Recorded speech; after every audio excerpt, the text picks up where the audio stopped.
Hello everyone, and welcome back to Divine Rebel. My name is Racy, and I'm going to be giving the messages for you today. For those of you who are new to me and the channel, please be aware I have no filter, and I do not sugarcoat my messages. So if that is not your thing, or you have children around, or you just don't appreciate that kind of a message, I am always very respectful of that, and I'm giving you the opportunity to sign off now. Otherwise, we are going to be getting right into the message. This is for Aries and those with strong or significant Aries placements in their chart. So if you know what house that Aries rules and what's in there, this could give you some very significant insights into certain areas of your life, okay?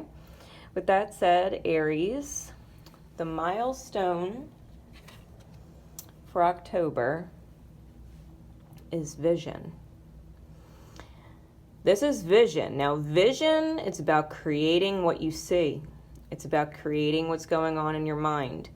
You know, if there's fear scenarios running around in your mind, that's what you're going to create with your behavior, your choices, your actions, your words, your body language, all that shit.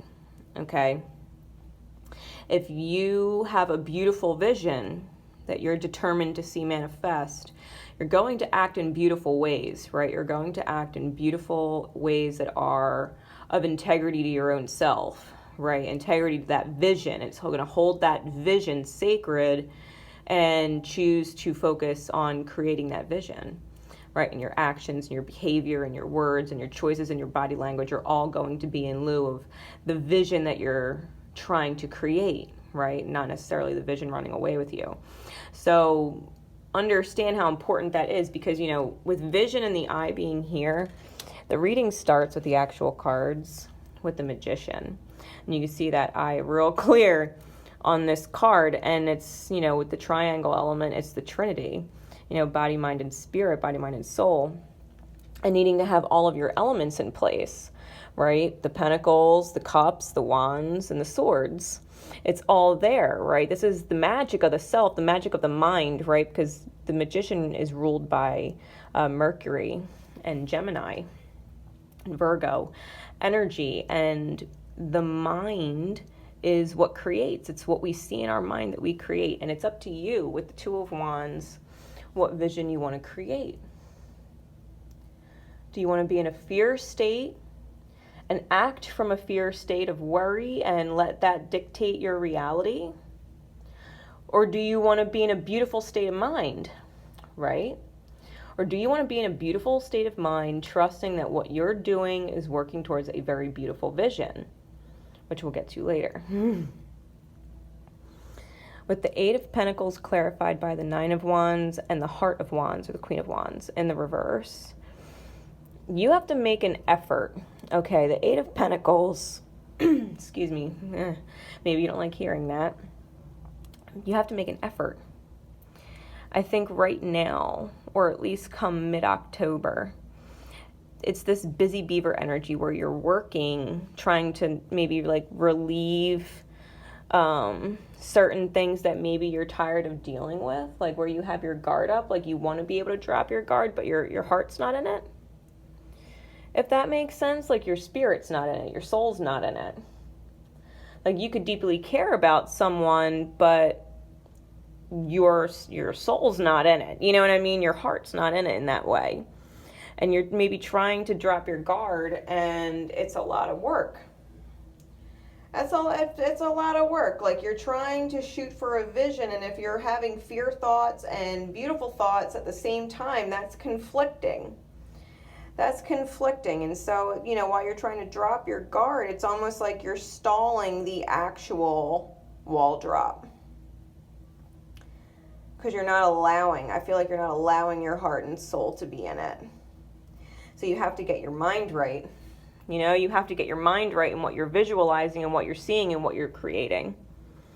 Because we have the King of Cups, the Spirit of Cups clarified by the Fool in the reverse. And it's an Aries card. It's also a Uranus card. And it's retrograde right now. And with this being in the reverse, under this King of Cups, the King of Cups is about loving deeply, but with respect. Okay? It's loving deeply, but with respect. It's not necessarily the deep romantic love that like the Queen of Cups would embody.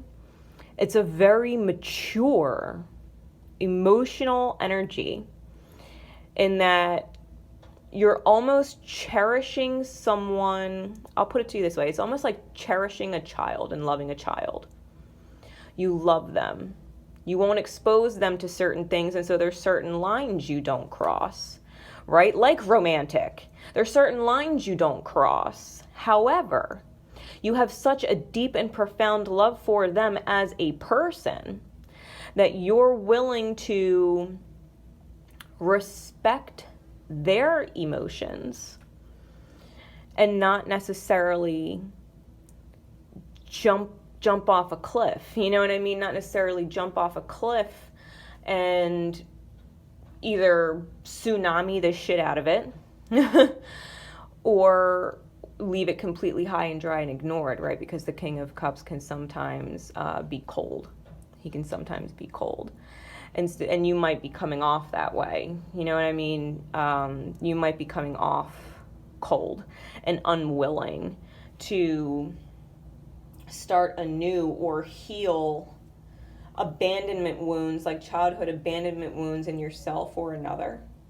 Because whenever I see this card, I always think of Lilith with the dark moon, the dark crescent moon, and the fact that she's a unicorn and she's also like a snake.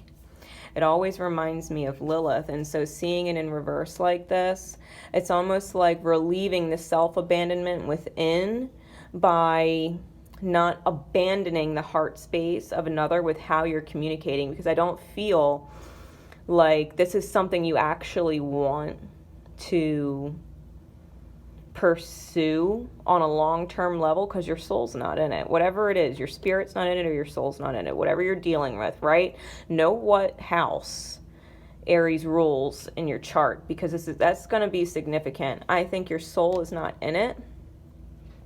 You're working diligently at it, trying to make life a little easy on yourself, but it's not something that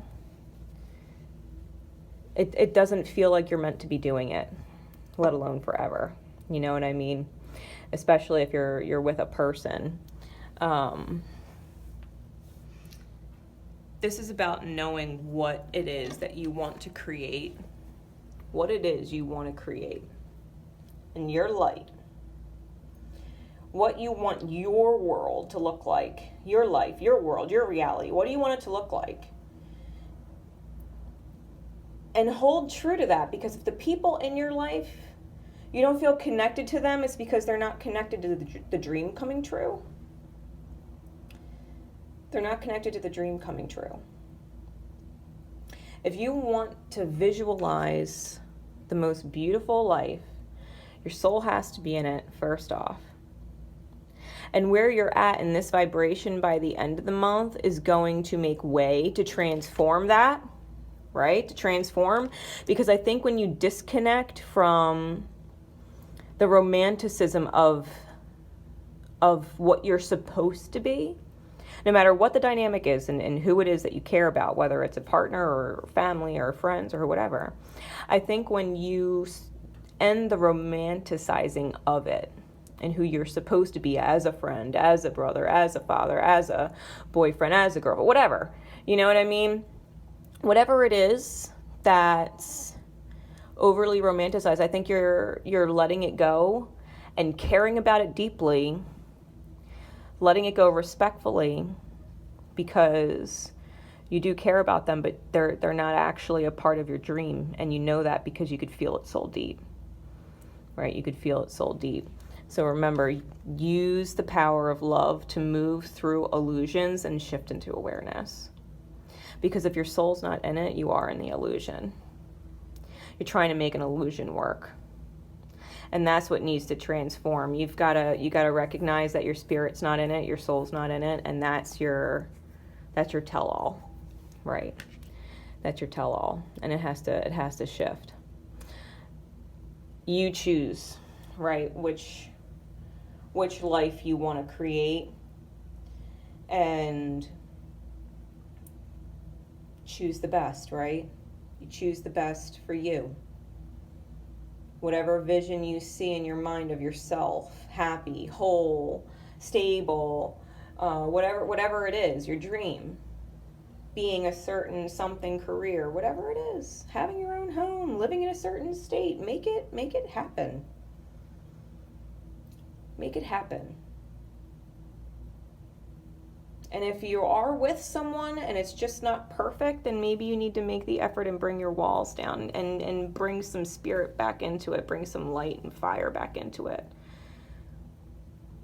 Because in that case, it's probably on your end, Aries, that you're feeling a little lackluster. And I'm not surprised, because there's just a whole lot going on in your sign with different elements like Chiron and Lilith and Eris and Mars that, right now Mars is retrograding, so your will to create better in order to abandon the self and heal others instead of you, make their life better because you don't know how to make your life better, that has to stop, right? That has to stop. And it's very tempting to fall into that lull of a cycle with those energies present. So I hope that this message reaches you in divine time and that you can override these kinds of things, because you'll thank yourself later, right? Overriding these energies and getting back into that magician creator mode, knowing where to put the effort in, knowing how to be emotionally mature and express yourself in a way that, doesn't abandon others, but is still true to you. I think that's going to be a huge thing for you this month. So with that said, guys, I love you very much. Thank you as always. Until next time, Divine Rebel Racy signing off. Remember always to love each other and most importantly, love yourselves. Bye, guys.